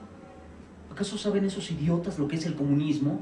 ¿Creen que un sistema guiado por un criminal que mata a sus compañeros revolucionarios se puede llamar comunismo? ¡Chaiscopen! ¿Perdón? Cabezas de mierda en español, los periodistas y políticos, estos que dicen tales cosas. ¿A qué escuela fueron? Nunca han leído el manifiesto del Partido Comunista que escribimos Engels y yo cuando él tenía 28 años y yo 30. En lugar de la vieja sociedad burguesa, con sus clases y sus antagonismos de clase, tendremos una asociación. Una asociación en la que el libre desarrollo de cada individuo sea la condición para el libre desarrollo de todos. Sí se entiende. Se entiende el objetivo del comunismo, la libertad del individuo para desarrollarse a sí mismo. ¿Creen de verdad que alguien que se define comunista o socialista y luego actúa como un gángster puede entender lo que es el comunismo? Matar a los que no piensan como tú. ¿Puede ser ese el comunismo por el cual he luchado toda mi vida? Ese que tomó el poder en Rusia, que interpretaba mis ideas como un fanático religioso. Les habrá permitido leer a sus compatriotas la carta que yo escribí al periódico La Tribuna de Nueva York, en la que decía: la pena capital no puede ser justificada en ninguna sociedad civilizada. El socialismo nunca puede adoptar las estupideces del capitalismo. Sí, aquí en México el Partido Verde ha promovido la pena de muerte. ¿Y cómo están sus reclusorios? Así de repletos. ¿Y quién está ahí? Los pobres. Es verdad que algunos han cometido crímenes terribles y violentos, pero la mayoría son narcomenudistas, raterillos, creen en la libre empresa. Hacen lo mismo que los capitalistas, pero en una escala menor, mucho menor. ¿Y entonces qué? ¿Dejamos que los delincuentes anden libres por las calles? En lugar de castigar al individuo por sus crímenes, eliminemos las condiciones sociales que los provocan. Démosle a cada persona lo que necesita para desarrollar su vida. No. Lo que hace falta es una buena dictadura. ¡Dictadura! No le tengan miedo a la palabra, Engels y yo hablamos de una dictadura, pero no de un solo hombre, ni de un partido, menos de un solo hombre, sino de la dictadura temporal de la clase trabajadora. El pueblo tendría que apoderarse del Estado para luego gobernar por el bien de todos. Bakunin, por supuesto, no estaba de acuerdo con esto, Decía que un Estado, incluso un Estado de trabajadores, si tenía ejército, reclusorios, se convertiría en una tiranía. Yo le dije, ¿sabes lo que quiero decir con dictadura del proletariado? Fíjate en la Comuna de París. Eso es la verdadera democracia. Y no como la de ustedes, ¿eh? Donde las elecciones son como un circo y pa pa para la lam, pam pam pam pam para la lam, pam. La gente vota y vota por uno por otro guardián del viejo orden y prim prum pram. Sea quien sea el candidato ganador, Slim. No. Los ricos seguirán gobernando el país y... No, en México es diferente.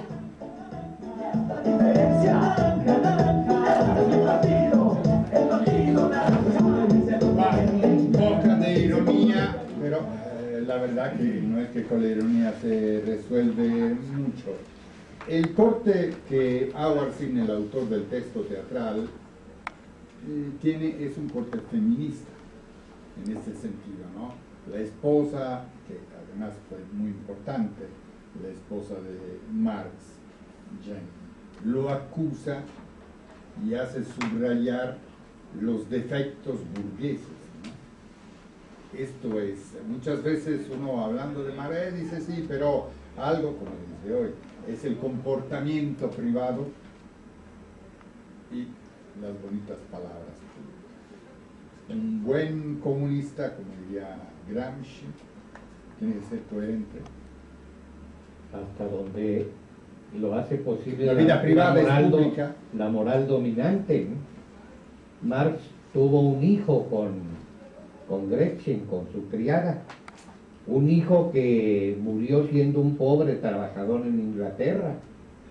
Engels, cuando muere la trabajadora obrera con la que nunca se casó, pues entonces la sustituye por la hermana y así se van. Es terrible luchar o competir con la moral dominante, casarse por la iglesia y tener amante y tener ir con prostitutas y ser homosexual y estar imbricado en todo esto y todo esto lleva a tener una cuota de poder. Nadie ha destapado todavía el homosexualismo del secretario de Gobernación, que tuvo un novio cuando fue gobernador de Hidalgo y el novio asesinó a su esposa. Este peso de la moral dominante, por supuesto que afecta a los revolucionarios, pero también es evidente que la emancipación plena propuesta por los comunistas tendría que incluir la emancipación de las mujeres. Y en esto pues hay distinguidas marxistas que han trabajado mucho al respecto. Pero en ese sentido acepta el concepto de que muchas veces las feministas, a veces las feministas burguesas están en contra del hombre. Sí, hay toda una tendencia. No mejor que sea unirse. Ni Dios ni amo, en la consigna anarquista y ellas añaden ni partido ni marido. Entonces, sí. Esas son las contradicciones, como decía Mao. ¿Qué decía? Las contradicciones son... En el seno del pueblo, decía Mao. Exactamente. En una obra célebre. Corte, regresamos. ¿Sí conocen a Bakunin? Bakunin, el anarquista. Si un escritor inventara un personaje como él, dirían que no puede existir, que es pura fantasía. Decir que Bakunin y yo no nos llevábamos bien es un eufemismo. Le encantaba pelearse conmigo. ¿Saben lo que dijo cuando Engels y yo estábamos en Bruselas escribiendo el manifiesto? Marx y Engels, sobre todo Marx, son burgueses hasta la médula. Nosotros, burgueses hasta la médula, por supuesto comparado con Bakunin, todo el mundo era burgués, porque él eligió vivir como un cerdo. Y si tú no vivías como un cerdo, si tenías un techo sobre tu cabeza, piano en tu sala, un poco de pan caliente y vino para beber, eras un burgués.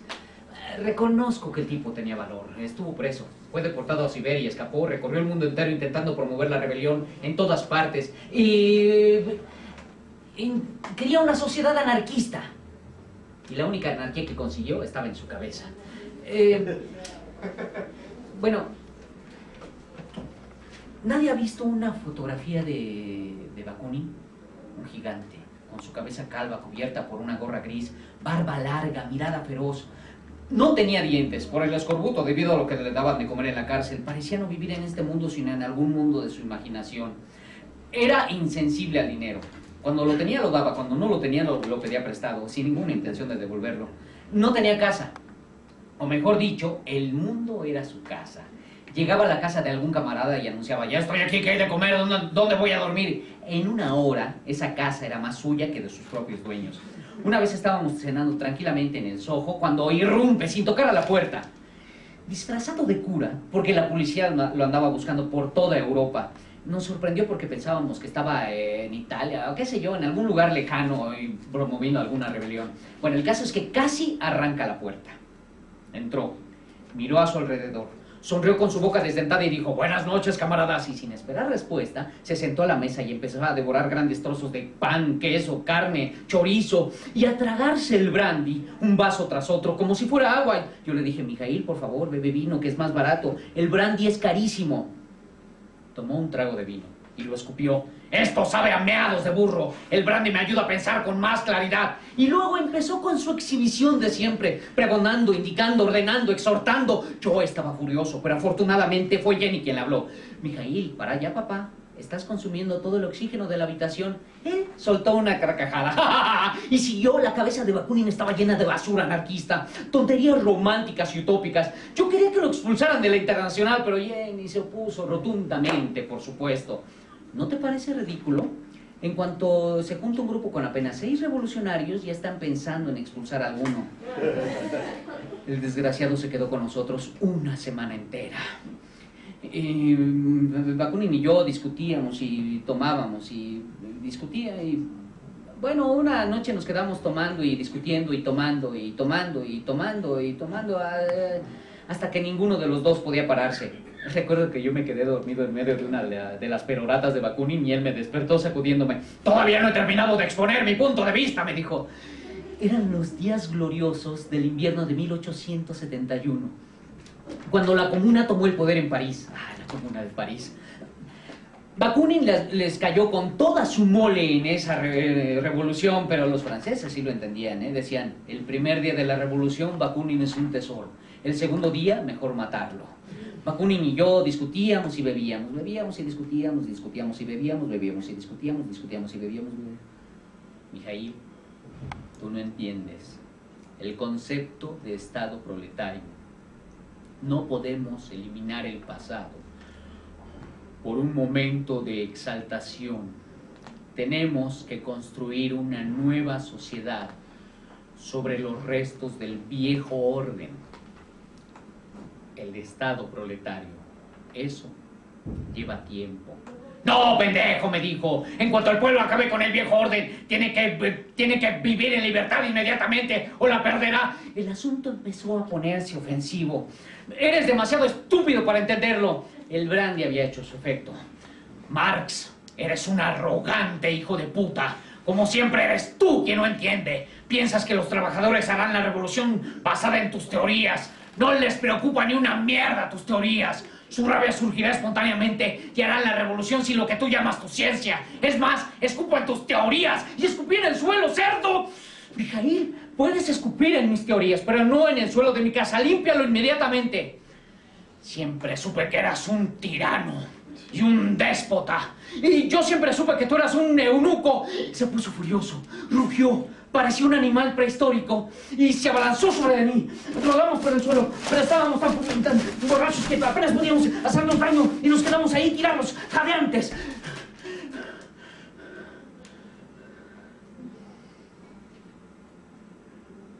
Bakunin se levantó como un hipopótamo. Se desabotonó los pantalones y empezó a orinar por mi ventana. No podía creer lo que estaba viendo. ¿Qué pendejada estás haciendo, Mijaíl? ¿Qué no ves? Estoy orinando por tu ventana. Eso es repugnante. Estoy orinando sobre Londres, sobre todo el Imperio Británico. No, estás meando en mi calle. ¿No me contestó? Se abotonó los pantalones, se tiró en el suelo y se puso a roncar. Bueno, de hecho, yo también me acosté y pronto perdí la conciencia y así nos encontró Jenny a la mañana siguiente cuando se despertó. Bakunin y Marx, Bakunin seguramente tiene más simpatía hacia los jóvenes, ¿no? Para los jóvenes. Aunque yo creo que muchas veces hoy los jóvenes le dan una interpretación al anarquismo muy oportunista. Hago lo que se me da mi regalada gana y así piensan que es el anarquismo. Es así. Hay una parte seria del anarquismo. Hacen un excelente periódico que se llama Autonomía y ellos fomentan la lectura de Flores Magón, un asombro de anarquista que logró entre siglos XIX y XX armar un partido revolucionario y probar que se podía derrotar al ejército de Porfirio Díaz con una organización de todo el país.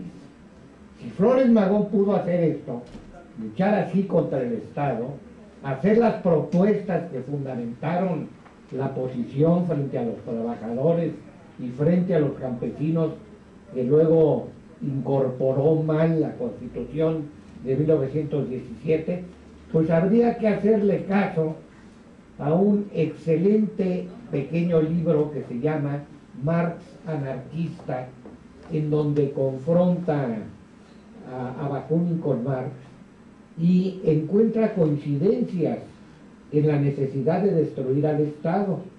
Claro que Bakunin por la vía de acabar con él de manera total y Marx con el proyecto del partido y la dictadura del proletariado. Hablaremos luego sobre el partido que ya es desueto, no hablar del partido. Corte, regresamos.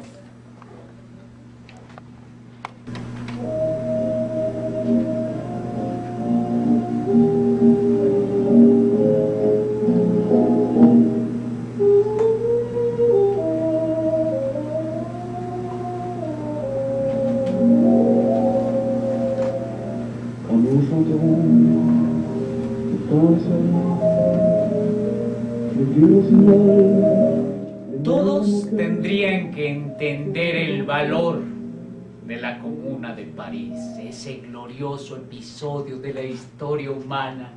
Todo empezó por una estupidez de Napoleón III. El sobrino de Pepe Botella. Ese mero era un bufón, un actor, actuaba, sonreía a las multitudes, mientras 16 millones de campesinos vivían en casuchas miserables y sus hijos morían de hambre. Pero como el señor había promovido las elecciones y la gente votaba, pensaban que eso era la democracia, un error muy común todavía en nuestros días. Bueno, pues resulta que este Napoleón III cometió el error de atacar a los ejércitos de Bismarck.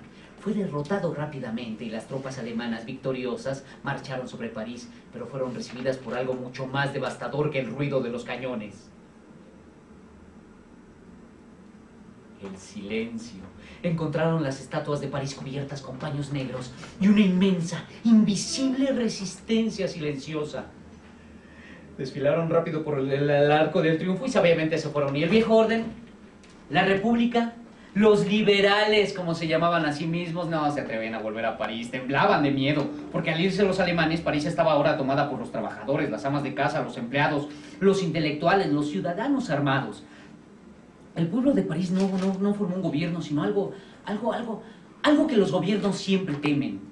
Una comuna, la energía colectiva del pueblo, la Comuna de París. Las calles estaban siempre con la gente, se reunían en todas partes, las 24 horas del día, en grupos de 3, 4 personas, tomaban decisiones juntos. Mientras tanto, allá afuera, el ejército francés sitiaba la ciudad, amenazando con invadirla en cualquier momento. París fue el primer enclave de libertad, la primera ciudad libre en este mundo de tiranía. Sí, solo duró unos meses, pero la Comuna fue el primer cuerpo legislativo de la historia que representaba a los pobres. Sus leyes estaban hechas para ellos, se cancelaron sus deudas, se pospuso el pago de las rentas, las casas de Peña fueron obligadas a devolver las herramientas y las cerraron, se eliminó el trabajo nocturno de los panaderos y a todos les fue permitida la entrada libre al teatro. ¿Cómo ves? ¡Ay, ajá! Obvio, sí, se reabrieron los museos, se organizó una comisión para permitir la instrucción a todas las mujeres, algo que nunca se había visto, ¿eh?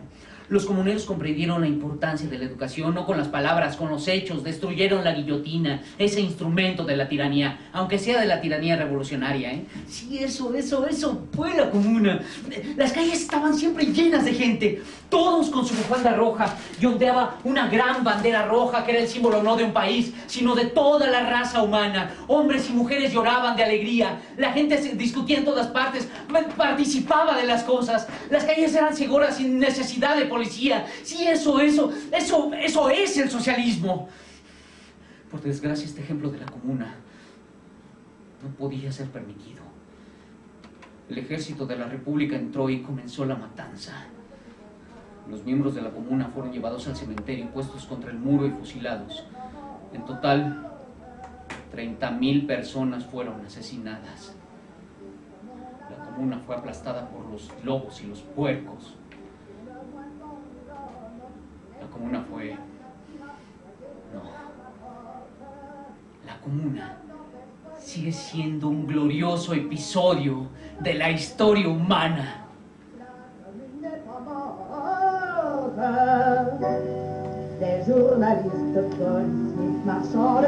La comuna, el episodio de la comuna, ¿todavía se estudia en las escuelas? No. Marx lo llama el asalto al cielo, porque es eso, el asalto al cielo, para concretarlo en la tierra. Pero lo más importante es que, sin saber que la comuna procreó el poder de las asambleas, ahora son el instrumento de reunión y de acuerdo que está moviendo a numerosas organizaciones y las está coordinando. Especialmente a raíz de lo ocurrido hace 6 meses en la masacre de Iguala, esto está generando un poder popular desde abajo y a la izquierda. Esto es lo importante de la comuna. Si además se supiera todo lo que ocurrió en la comuna, es decir, la serie de leyes, de medidas que se tomaron, la destrucción de la columna Vendôme hecha con los metales de los ejércitos derrotados por Napoleón, por un pueblo, el de la comuna, que no quería guerras, que no quería exaltar el poder militar. Courbet, el enorme pintor realista, Baudelaire, el exquisito poeta trabajando para la comuna. En efecto, eso es el socialismo, y por eso a la burguesía le da tanto terror las asambleas.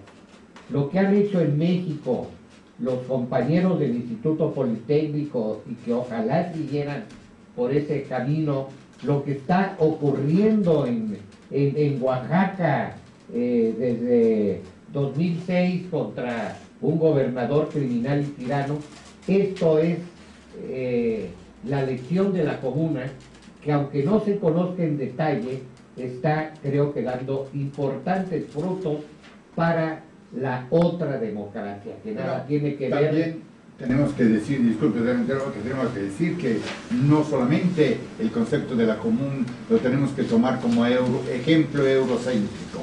Aquí en los pueblos indígenas hay ejemplos de eso, ¿no? Y por eso que obviamente no se estudia en la escuela, me parece, ¿no? ¿Por qué se escandaliza usted? La Constitución de Oaxaca reconoce el poder electo por usos y costumbres, por ejemplo. Y es lo que está ejerciendo los municipios autónomos y los caracoles zapatistas en Chiapas. Pero entonces no tenemos que escandalizarnos si el Estado capitalista en general no quiere que uno se documente en esto. Claro. Corte y regresamos escuchando Marx.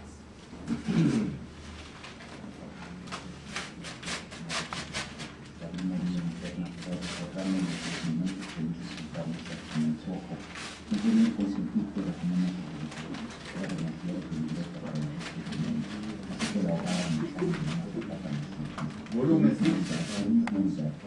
Siempre que en algún rincón del mundo la gente comienza a experimentar una nueva forma de vivir, diferente al viejo orden, diferente al viejo orden, esto no puede ser permisible. Esto no puede ser ser permitido. Esto no puede ser permitido. Esto no puede ser permitido. ¿Qué?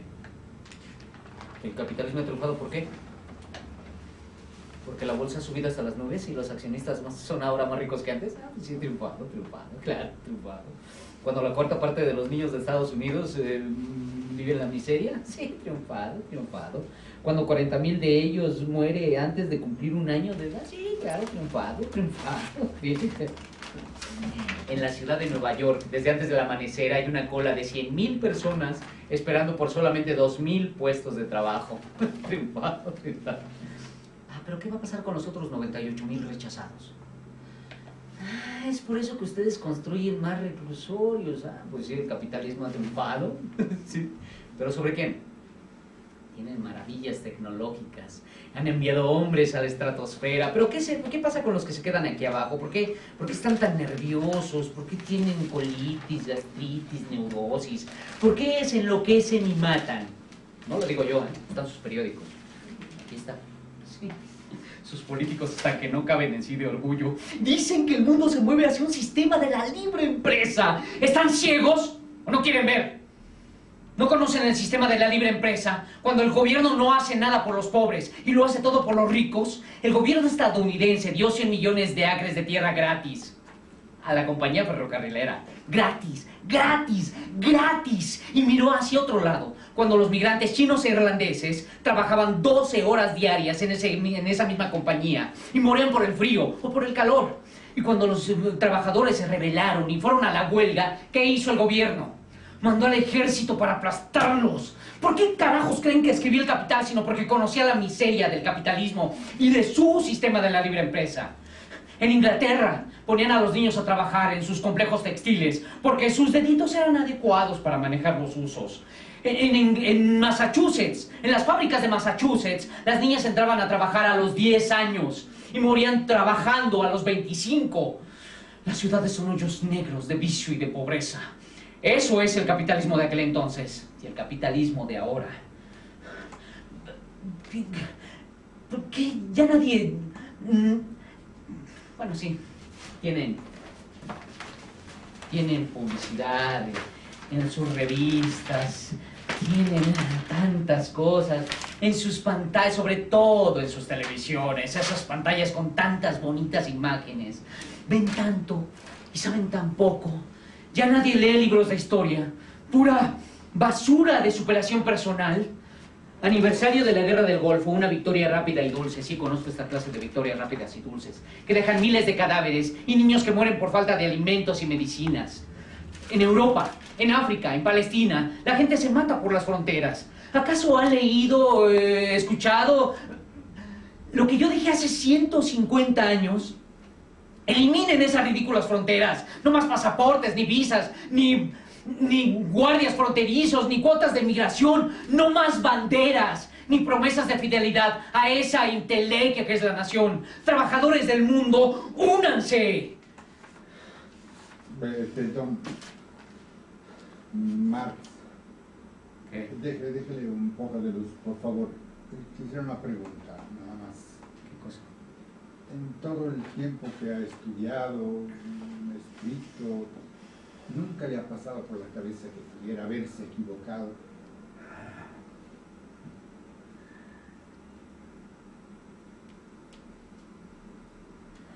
Sí. Sí, me equivoqué.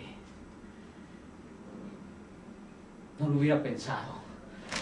Que el capitalismo fuera tan ingenioso para mantener vivo este sistema enfermo. Exacerban el patriotismo, es como medicamentos que encuentran, ¿no? Exacerban el patriotismo de la gente con chicharitos, chicharotes, México, México, ra, ra, ra, para mantener dormida a la gente. Hacen guerras, Siria, Libia, Afganistán, para solucionar sus crisis económicas. Hacen guerras. Hay fanáticos religiosos, pare de sufrir, prometiendo a las masas que Jesús va a volver. Créanme, yo lo conozco, a Jesús. Él no va a volver. Estaba equivocado en 1848, pensando que el capitalismo estaba por derrumbarse. Pero sí, habrá un cambio. Y cuando este llegue, será a lo grande. Ya ha pasado otras veces, acuérdense de la Comuna. Hasta Lincoln decía que no se puede engañar a todos todo el tiempo, así es que puede volver a ocurrir. Pero el capitalismo no ha inventado la globalización, el libre comercio. Pues aprovechen lo que les salga el tiro por la culata. Provoquen una cultura mundial en contra del propio capitalismo. Que la tortilla se vuelva, que los pobres coman pan y los ricos mierda. Algo bueno tiene que salir de todo esto, ¿no? Estaba en París cuando escribí que la gente estaba enajenada con su propio trabajo porque le disgustaba. Estaban enajenados con la naturaleza porque entre más máquinas había, el ruido, el mal olor, el humo, invadía su vida. Lo que llaman el progreso invadía su vida. Estaban enajenados con sus semejantes porque luchaban todos contra todos para poder sobrevivir. Estaban enajenados consigo mismos porque vivían una vida que no era la suya. Estaban enojados. Vivían una vida que no era la suya. Pero esto no tiene por qué ser así. Todavía existe la posibilidad de elección. Imagínense... Posibilidad, no seguridad. Exactamente. Sí, digo, ahora sé que todo puede pasar. Antes estaba completamente seguro, ahora sé que todo puede ocurrir. Pero lo que sí es seguro es que tienen que levantarse, tienen que actuar. ¡Actúen! ¿Les suena demasiado radical para ustedes? Imagínense que... Tomen en cuenta que ser radical significa tomar un problema desde la raíz, ¿no?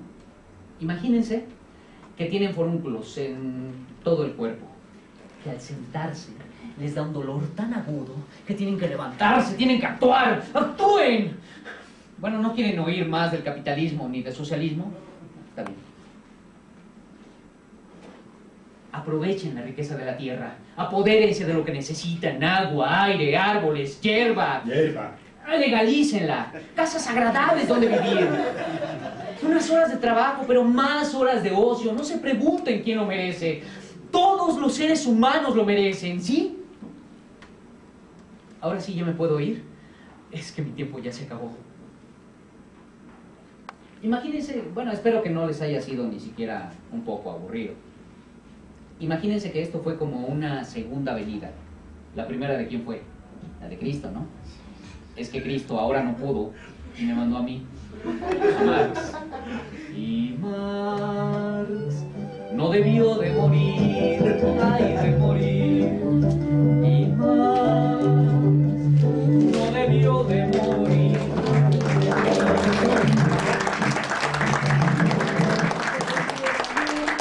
Así se termina esta contaminación, como yo la llamo, del teatro, y somos artesanos. Me llamó mucho la atención, es verdad que Diego Rivera dijo que hay más arte en un tapete que en un cuadro. Efectivamente, en esta reivindicación del trabajo manual, que solo lo podía decir un comunista, ¿no? Para no caer en ese mito y los ritos necesarios del trabajo intelectual. Los doctores honoris causa que mañana va a nombrar la UNAM a una bola de mediocres intelectuales que por supuesto no se han manchado las manos guisando o cambiando la llanta de un auto, ¿no? Entonces, solo un comunista como Diego Rivera podía acentuar la importancia del artesanado, que no es lo mismo que los artesanos. Eso es lo que nosotros modestamente intentamos hacer, profesora. Yo espero que una pizca, la nada de su optimismo que tiene en su país, en lo que se ve que está surgiendo por los jóvenes, llegue hasta Europa, donde yo soy muy, muy pesimista. Gracias, profesor, por su intervención. Un aplauso al actor José Alonso Gálvez Torres, a la consola,